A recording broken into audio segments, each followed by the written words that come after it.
우리는 계속해서 이 야고보서 말씀을 살펴보고 있습니다. 제가 처음 이 야고보서를 우리가 함께 한번 보자라고 생각을 했을 때 야고보서가 사실 이렇게 어려운 책인 줄 모르고 이 야고보서를 선택을 했습니다. 설교를 위해서 야고보서를 자세하게 연구하고 묵상하다 보니까 이 참 어려운 책이다 라는 것을 느끼고 있습니다. 특히 야고보서가 어려운 이유가 있는데 그것은 난해 구절들이 야고보에는 몇 구절이 있기 때문에 그렇습니다. 오늘 본문도 전체적인 맥락은 이해가 되시죠? 어떤 말씀을 하시는지는 알겠는데 구체적으로 봐서 좀 이해가 안 되는 구절이 있죠. 바로 5절 말씀입니다. 5절. 이 5절 말씀이 굉장히 어렵고 난해 구절이라고 합니다. 여러분들 표정을 보니까 나는 뭐 다 이해가 되는데 뭐 이런 너무 어려운 것 같은데 같은 그런 표정이신데 사실은 이 굉장히 어려운 구절입니다. 5절 말씀이 해석이 되어야 오늘 우리가 읽은 본문 전체가 해석할 수 있습니다. 어떤 의미인지 여러분들은 다 아시겠어요? 모르시겠어요? 모른다고 해주세요. 그래야 설교가 진행이 되니까. 자, 모르면 뭐를 봐야 되냐? 원어를 봐야 됩니다. 자, 야고보 4장 5절을 헬라어 원어로 하면 이렇게 됩니다. 이 원어를 번역하는 이 번역상에 세 가지 문제가 있어서 이것들이 한글로 번역되었을 때 해석하기 어려운 문제점들을 가지고 있다는 거예요. 그래서 여러분들은 제가 이 원어를 가지고 설명을 드릴 텐데 무슨 말인지 몰라도 그냥 고개를 끄덕이시면 됩니다. 자, 첫 번째로 뭐가 문제냐면 이 프테논 에피포테이라고 합니다. 바로 요 두 글자가 프테논 에피포테이라는 단어인데 이것을 우리 성경에서는 시기할 정도로 질투하신다, 질투하실 정도로 그리워하신다 이렇게 번역된 것이 바로 요 단어입니다. 프테논 에피포테이. 그렇죠. 4장 5절에 질투하실 정도로 그리워하신다가 바로 요 단어입니다. 우리 성경에서는 이렇게 질투하실 정도로 그리워하신다라고 번역을 했는데 이것을 긍정문으로 볼 수 있을까요? 부정문으로 볼 수 있을까요? 그렇죠. 긍정문이죠. 긍정적으로 볼 수가 있습니다. 개역 개정에서는 어떻게 번역을 했냐면 시기하기까지 사모하신다 이렇게 번역이 되어 있습니다. 이건 긍정입니까? 부정이에요? 이것도 긍정이죠. 그렇죠. 맞아요. 긍정적으로 번역을 했습니다. 요 프테논 에피포테이는 긍정적으로 번역할 수도 있고 부정적으로 번역할 수도 있는데 우리 성경들은 대체로 긍정적으로 번역을 하고 있습니다. 그러니까 이 단어는 어떤 뜻이냐면 누군가를 사모하고 그리워하는데 얼마나 사모하고 그리워하냐면 막 시기가 날 정도로 질투가 날 정도로 사모하고 그리워한다는 거예요. 마치 자기가 사랑하는 애인이 아내가 다른 남자랑 이야기만 하는 것만 봐도 막 시기가 나고 질투가 날 정도로 그 대상을 사랑한다, 사모한다 이런 느낌으로 여러분들이 이해하시면 되겠습니다. 자, 두 번째는 요건 이렇게 봤고요. 자, 두 번째는 뭐를 봐야 되냐? 토프뉴마라는 단어입니다. 토프뉴마.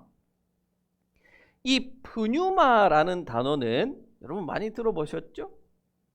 프뉴마는 바람이라는 뜻인데요. 바람. 우리 구약 성경에서 나오는 루아흐 또 모르시겠죠? 바람을 흔히 어떻게 번역하냐면 영으로 번역을 합니다. 영. 네. 그래서 성령이라고 할 때도 바로 이 pneuma가 사용되고, 일반적으로 인간이 가지고 있는 영을 가리킬 때도 pneuma, 그리고 동물들이 가지고 있는 그런 어떤 혼을 가리킬 때도 이 pneuma라는 단어를 사용합니다. 자, 그런데 오늘 본문에서는 이 pneuma를 어떻게 번역할 것이냐에 문제가 있는 거예요. 성령으로 번역할 것이냐, 아니면 인간이 가지고 있는 인간의 영으로 번역할 것인가에 따라서 그 의미가 달라지기 때문에 그렇습니다. 자, 우리 성경에서는, 요거는 다음 거다. 자, 우리 성경에서는, 우리 새 번역에서는 어떻게 번역을 했냐면요, 성령으로 번역을 했죠. 4장 5절에 보면, 아니죠, 우리 새 번역에서는 그 영을 이렇게 나오는데, 요것은 어떤 영을 가리킬까요? 성령이 아니에요. 이 영은 인간의 영을 가리키는 겁니다. 우리 새 번역에서 번역한 하나님께서는 우리 안에 살게 하신 그 영을 이라고 할 때는 바로 우리가 가지고 있는 영, 우리 자신을 가리키는 거겠죠. 그래서 하나님께서는 우리를 질투할 정도로, 시기할 정도로 사모하신다라는 의미가 되겠죠. 개역 개정에서는요, 성령이라고 번역을 했어요. 성령으로 번역해도 의미가 크게 다르지는 않습니다.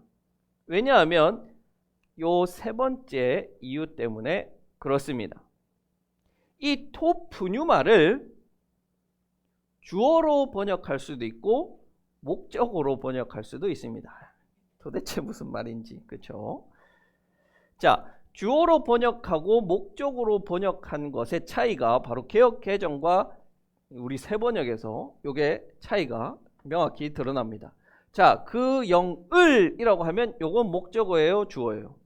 요건 목적어죠, 그렇죠? 성령이라고 하면 목적어예요, 주어예요? 요건 주어죠, 그렇죠? 그러니까 하나님께서 그리워하시는데 뭐를 그리워하신다? 영을 그리워하신다는 거죠. 이해가 되시죠? 주어는, 이 문장에서 주어는 하나님인 거죠. 이해가 되시죠? 하나님께서 그리워하시는데 뭐를 그리워하시냐? 인간 안에 있는 영을 그리워하신다라는 뜻이죠. 개역 개정입니다. 새 번역에서는 이렇게 번역했는데, 너희는 하나님이 우리 속에 거하게 하신 성령이, 여기서 주어는 성령이에요, 그렇죠? 성령이 뭐 하신다? 시기하기까지 그리워하신다는 거예요. 그 성령은 어떤 분이다? 이거는 성령을 수식하는 거죠. 하나님께서 우리 안에 살게 하신 성령이 그리워하신다. 누구를 그리워하실까요? 여기는 생략되어 있는데 우리죠, 그렇죠? 인간을 그리워하신다라는 뜻입니다. 자, 그러면 이제 이렇게 번역하고 이렇게 번역하고 차이가 있지만 그 전체적인 맥락이나 뉘앙스는 똑같다는 것을 알 수가 있죠. 자, 5절이 이렇게 이해를 할 수가 있겠습니다. 하나님 혹은 우리 안에 거하시는 성령님께서 질투가 날 정도로 그리워하고 사모하신대요. 누구를? 우리를 그렇게 그리워하시고 갈망하신다는 표현이 바로 이렇게 어려운 4장 5절의 내용입니다. 자, 그러면 하나님은 도대체 왜 막 질투가 날 정도로, 시기가 날 정도로 우리를 그리워하고 사모한다라고 말씀하실까요?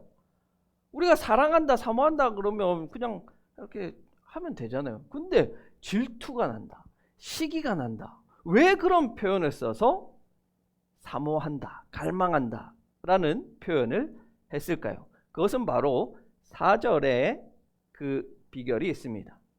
4절에서 말씀하시듯이 우리는 어떤 사람이냐면 바로 간음한 자들이기 때문에 하나님께서 시기하고 질투가 날 정도로 사모하신다는 거예요. 자, 누구와 간음했느냐?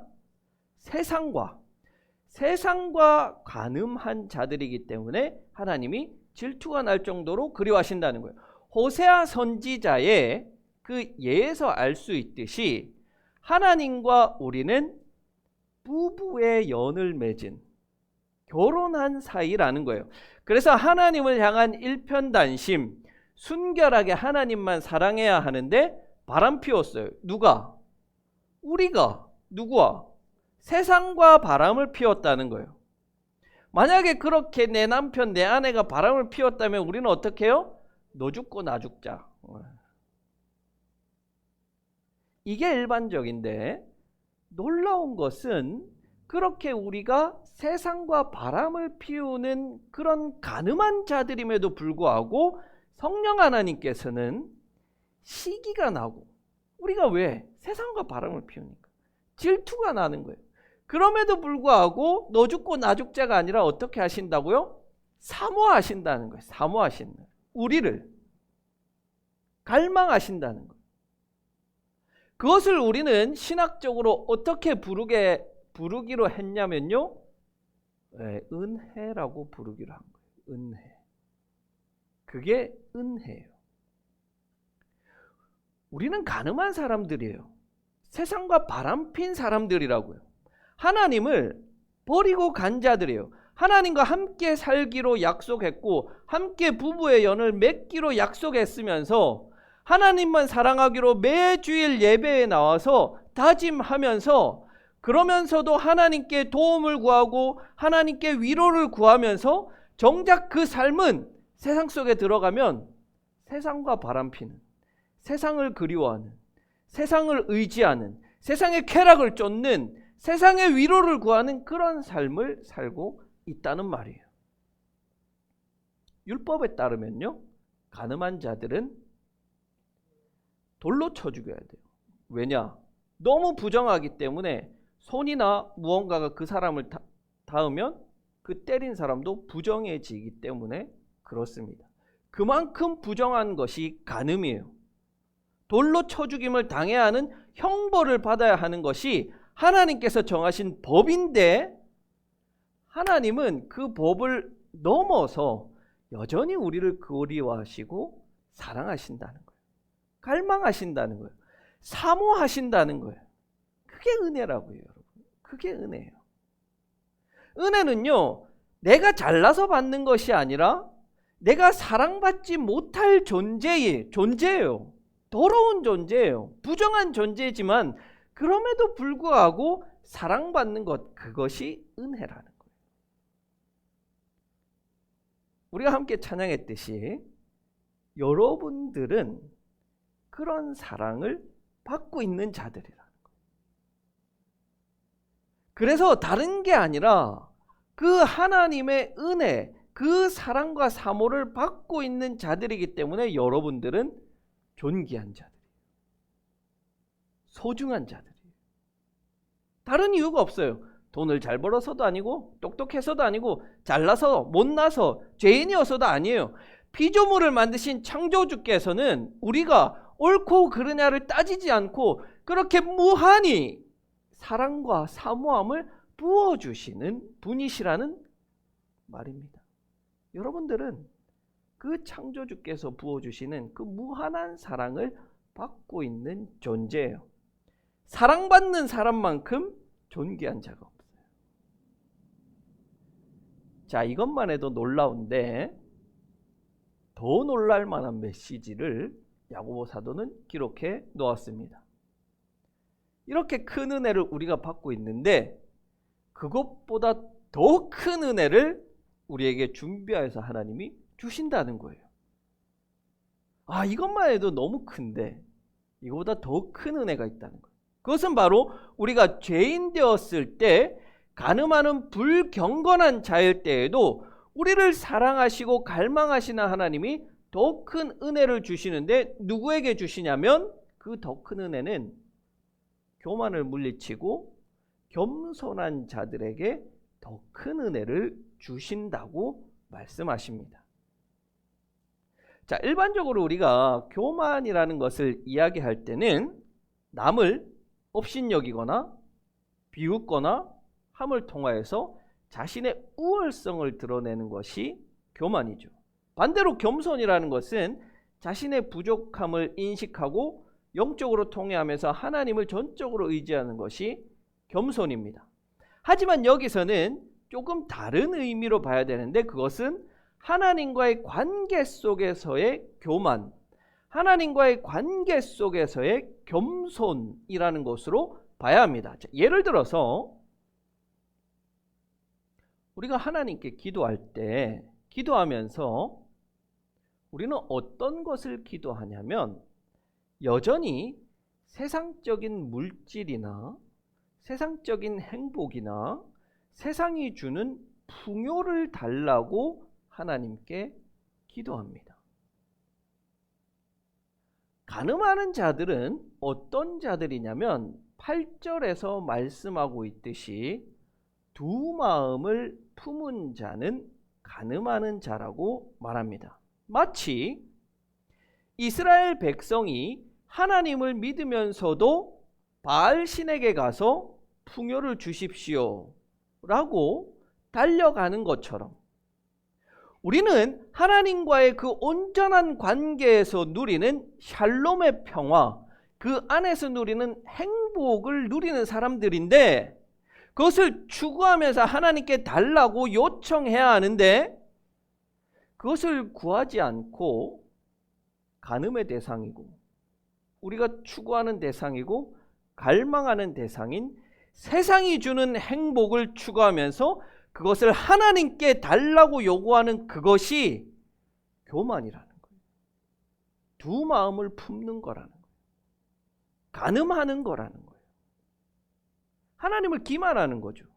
하나님을 사랑한다고 하면서, 하나님 사랑해요, 제가 하나님 위해서 살게요, 하나님 위해서 무엇이든 할게요, 그렇게 기도하면서 하나님 신뢰한다고 하면서 세상의 것, 육신의 쾌락, 교만한 것, 악한 것들이 주는 그 기쁨을 쫓는다면 그것이 교만이라는 거예요. 간음이라는 거예요. 두 마음을 품는 거라는 거예요. 그렇게 교만한 자의 태도는 놀랍게도요, 하나님께서 주신 그 큰 은혜를 아주 값어치 없는 걸로 만들어요. 가치 없는 것으로 만들어 버린다는 거예요. 값없이 베풀어 주시는 그 놀랍고 큰 은혜를 세상 값어치 없고 사라져버리고 소망을 두지 않아야 할 것들로 우리는 바꾸어 버린다는 거예요. 여러분 가끔 그런 경험 해보신 적 있을 거예요. 아주 어린 아이에게 너무 귀엽고 예쁘면 우리가 돈을 지어주잖아요. 그렇죠? 용돈에 하면서 5만 원, 뭐 만 원 이렇게 지어줍니다. 그러면 이 아이가 뭐 나한테 잘해서, 나한테 막 좋은 것을 줘서 제가 그것을 줍니까? 아니잖아요. 그저 주는 거예요. 그게 은혜죠. 그런데 그 아이에게 5만 원을 준 다음에 100원짜리 사탕 하나를 들고 가서 그거랑 이거랑 바꾸자 하면 바꿔줘요, 안 바꿔줘요? 바꿔주잖아요, 아이가. 이 5만 원의 가치를 모르는 아이들은 사탕이 더 좋은 거예요. 사탕을 가지는 거예요. 바꿔버린다는 거예요. 그게 누구냐면 그게 우리라는 거예요. 그게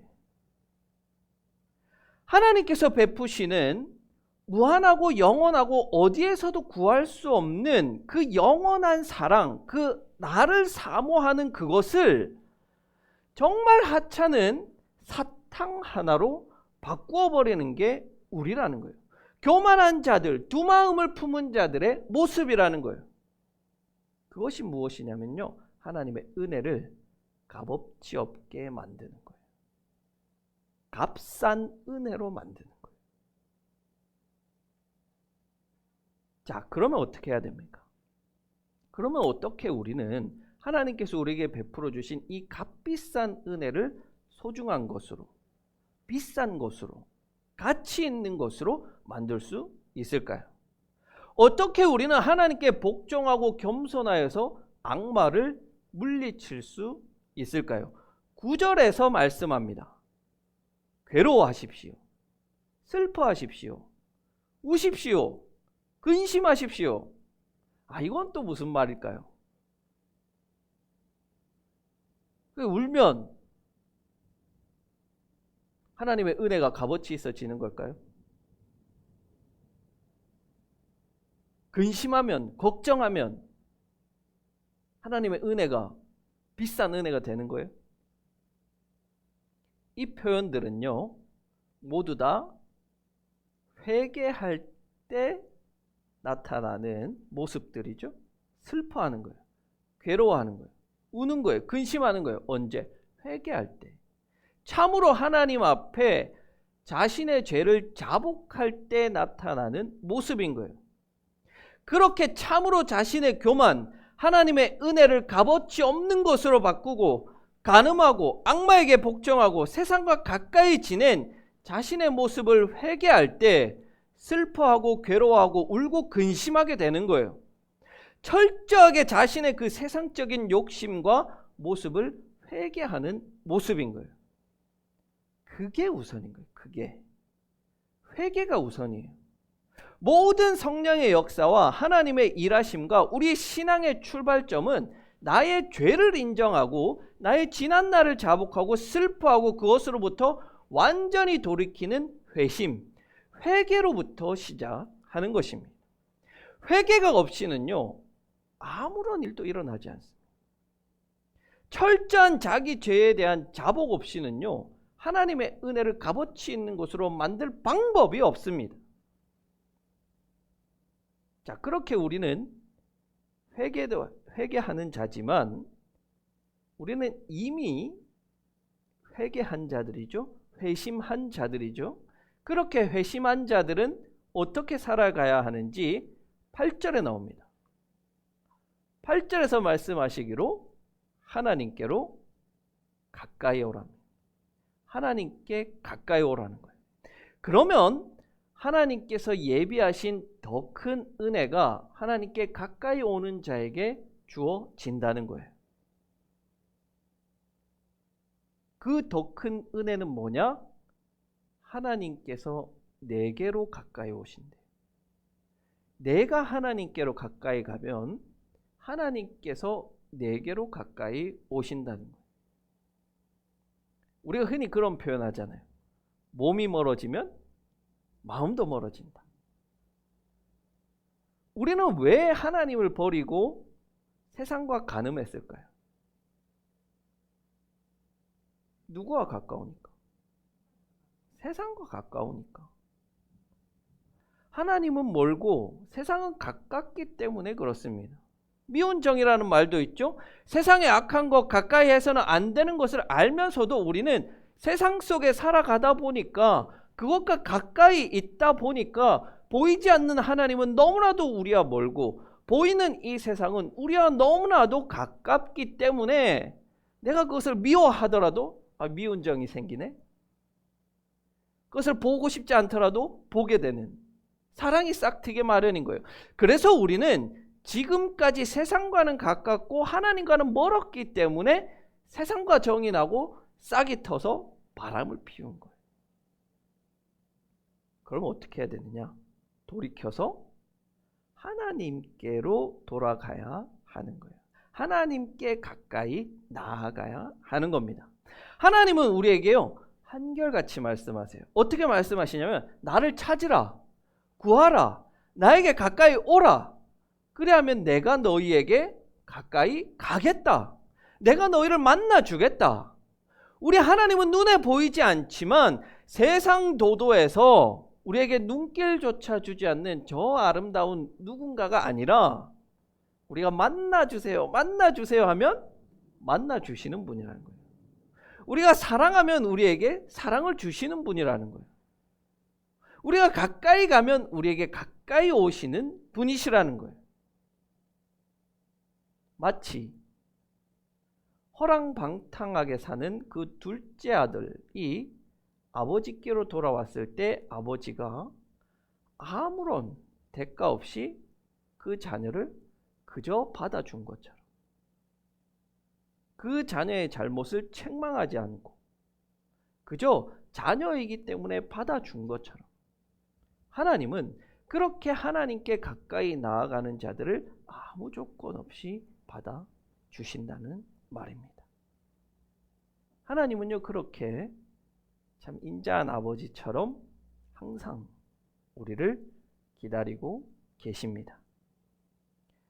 자, 그 마음을 용혜원 시인 많이 들어보셨죠? 용혜원 시인이 주님 가까이 살게 하소서라는 시로 표현을 했습니다.